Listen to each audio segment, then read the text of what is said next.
தானா அக்கா சோடா கட்சி, சாரா அக்கா காய்கறி கட்சி.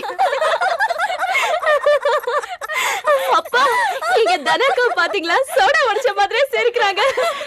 சாரா அக்கா பாருங்களேன், முத்துன வெண்டைக்கா போலத மாதிரி சிரிக்கிறான். ஏய் என் புருஷனோட தொழிலை பத்தி ஏதாவது கிண்டல் பண்ண அப்புறம் நான் சும்மா இருக்க மாட்டேன். ஆமா ஆமா, என் புருஷன் தொழிலை பத்தி ஏதாவது சொன்னேன், அதே சோடா பாட்டில் எடுத்து உன் மண்டையை உடைச்சு கொன்னுடுவேன். இது பாருடா, கல்யாணம் ஆகிறதுக்கு முன்னாடியே புருஷனுக்கு எப்படி சப்போர்ட் பண்றானே, அதுவும் தானா அக்கா சோடா பாட்டில் எடுத்து மண்டையை உடைப்பாளா?